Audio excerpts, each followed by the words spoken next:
Hello, my friends, family, saints, and ain'ts.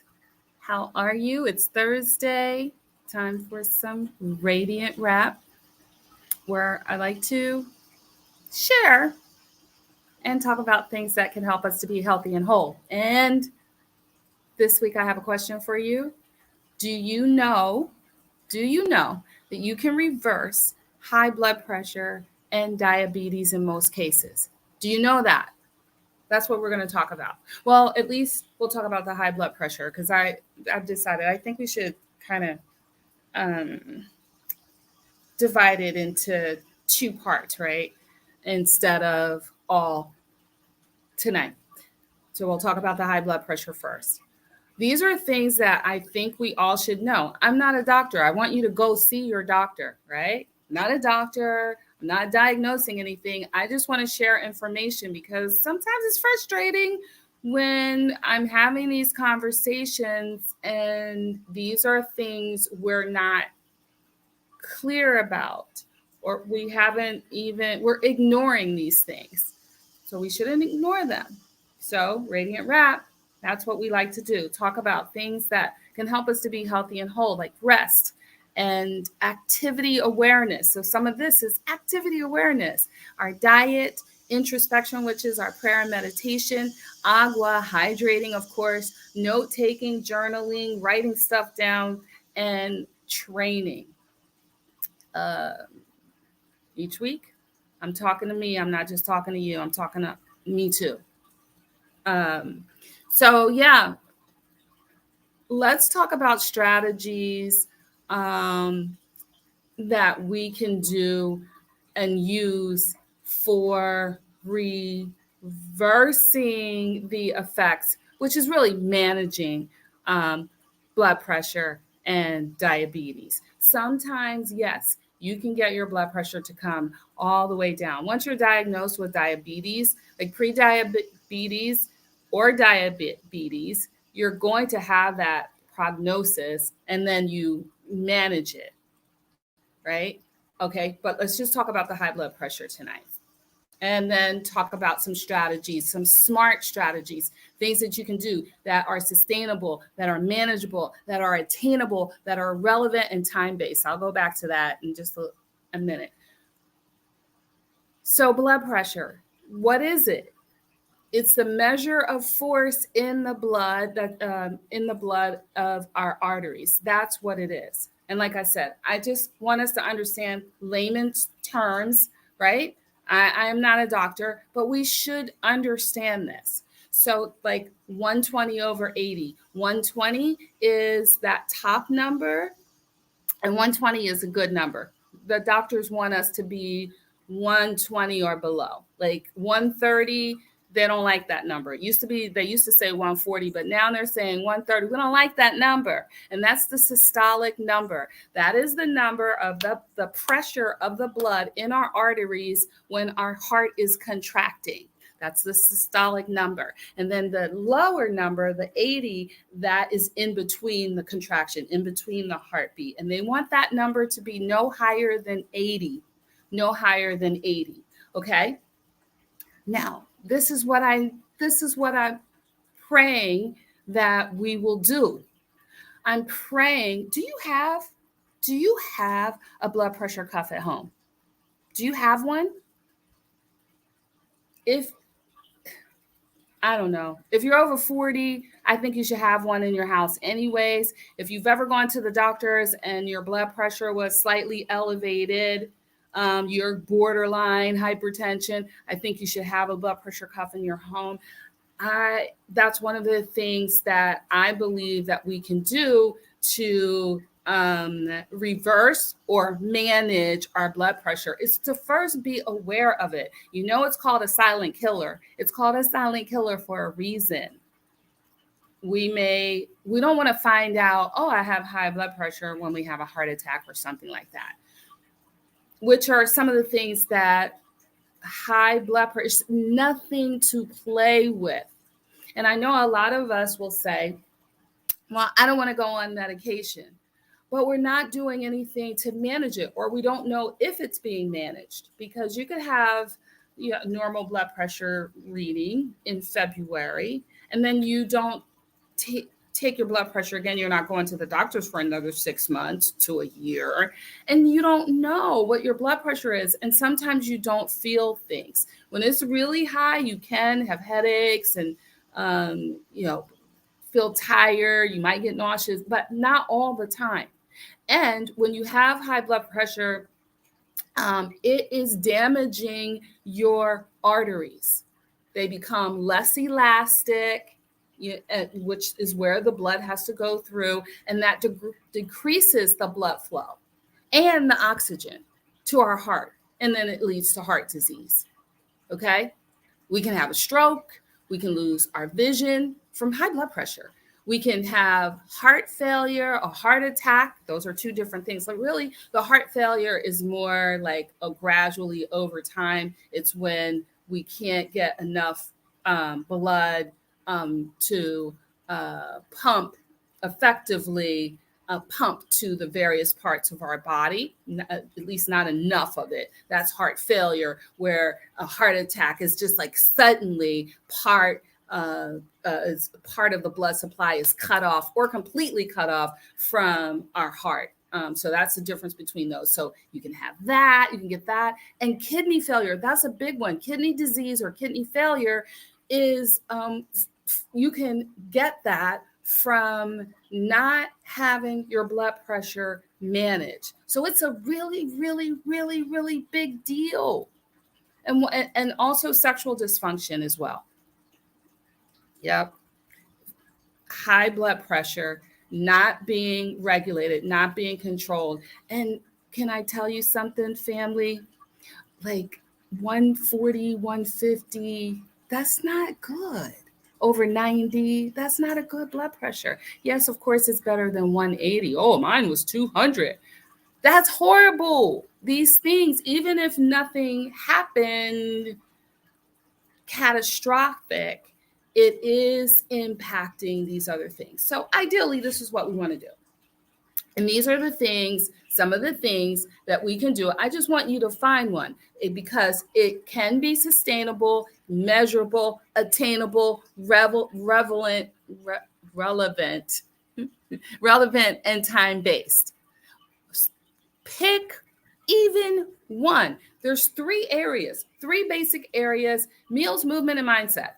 Meals, movement, and mindset. We focus on any of them and pick one. I would like you to pick all of them, but pick one. Meals, movement, or mindset to focus on. I'd love for you to pick all of them to focus on, but you might have to do it gradually, so do one at a time. We can manage our blood pressure by reducing or having a healthy weight in the middle of our body. The central fat is not good for high blood pressure. So having a diet that can help us, the meals, a healthy diet that can help us with our waistline is one way that we can effectively manage, maybe reverse our blood pressure, right? Reducing sodium in our diet, just taking out some of the salt in our diet, limiting alcohol, not drinking as much alcohol, right? Quitting smoking. Yes, smoking is not only lung cancer, it can contribute to high blood pressure. And heart failure is still the number one killer in the USA. Get more sleep is another one. Getting more sleep, committing to getting more sleep can affect your blood pressure. Hydration, drinking water can affect your blood pressure. That can be one that you pick. And I already said monitoring your blood pressure. And then I said meals, movement, and mindset. Stress, managing stress. And Lord knows that can be hard. I know I've been challenged with that as of late, but it is possible. And if you're a believer and you believe the word, then anything is possible. And yes, you can manage stress with God. You can definitely manage it, right? So we want to pick one. Suppose you say, okay, I'm going to reduce my sodium. How can it be sustainable, measurable, attainable, relevant, and time based? Well, sustainable. Can I, on an ongoing basis, not say eat processed food or eat out uh, more than 2 nights a week? Okay, maybe that's not sustainable for you. Oh no, I couldn't do it. I need to go out. Okay, what about eat fresh foods that aren't like frozen, packaged with a bunch of additives and stuff, or at the restaurant, fast food? Say you don't do that 5 days a week.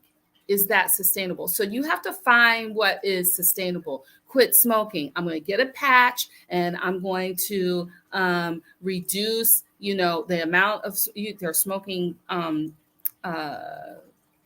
clinics and aids that are available to you to help you to quit. And you can say, okay, I'm going to reduce. I'm not going to have a pack of cigarettes a day. I'm not going to have a half a pack a day. I'm going to have this much, and then you slowly reduce and use the other tools that you have. Your insurance even has tools that can help you. So whatever it is, you want to make sure that you're going to say, okay, I can do this.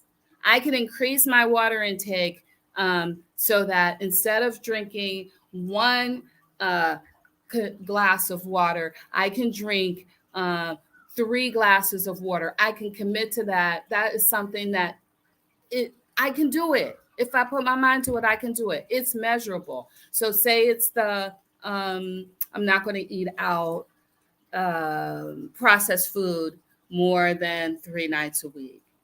So you measure it.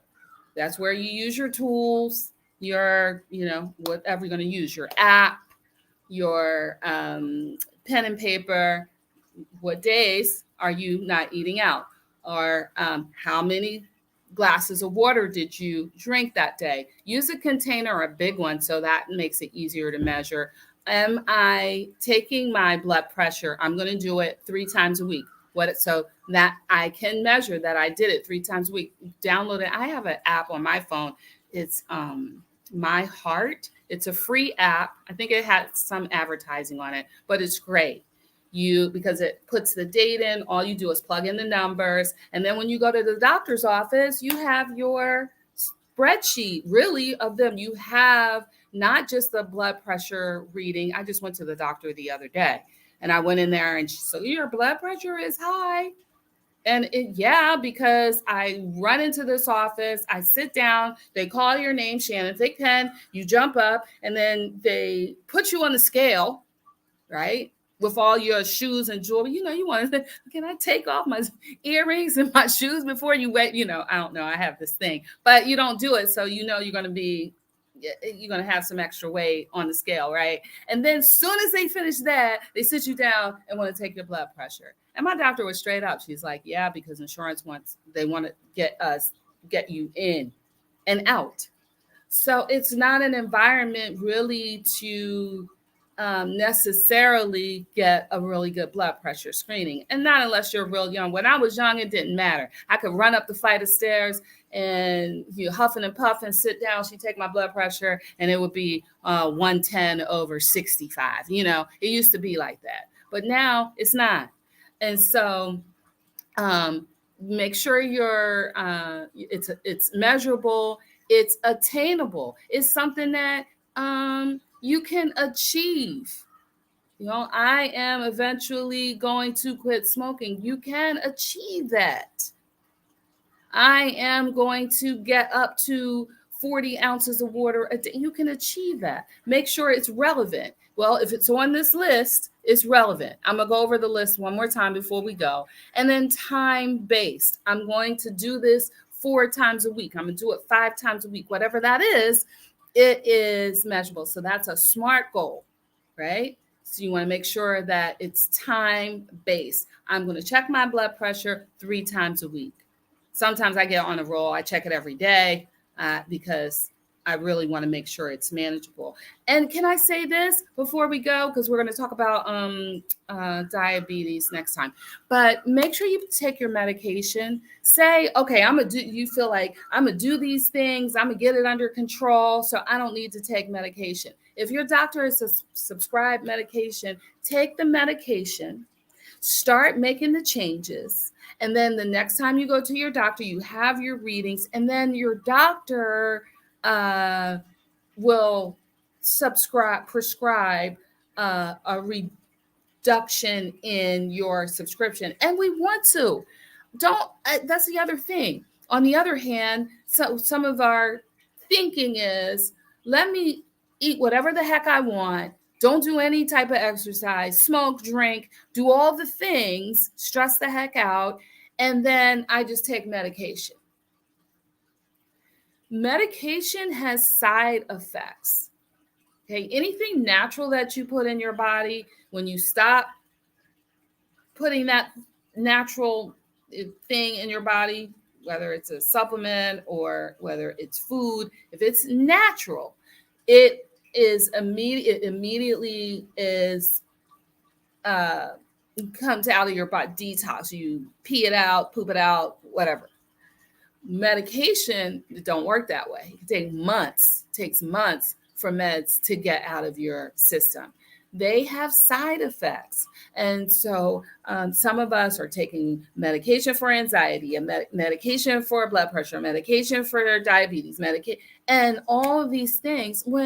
What if we use natural healing chemicals, foods, hello, and not have to take as much medications?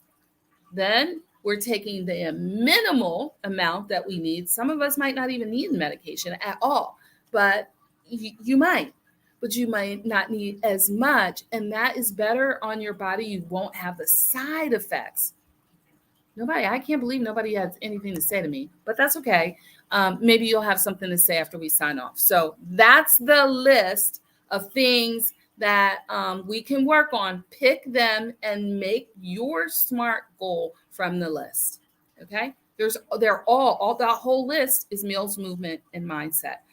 I share with you because I want us to live. Why be here on this planet sick for 30 years of our life, the last 30, 20 years if we don't have to? We have to do what we can and start where we are. If we didn't, mess up, Lord knows I mess up. And, thank God we've all had an opportunity for another day. So here we are today. We can start today. Start where you are. Do what you can. My friend, my family, saints and ain'ts, love you. Nothing you can do about it. Oh, don't forget, subscribe, please, to follow me on Instagram. Subscribe to my YouTube channel. I think I might be up to like 8 people on my YouTube channel now. So don't forget to do that. Make a comment here. Let me know what your SMART goal is going to be or is. What are you doing to manage your blood pressure? And if you don't have problems with blood pressure, great. What are you doing to keep from having blood pressure issues in the future? It matters, my friend. Love you. Nothing you can do about it. Bye for now.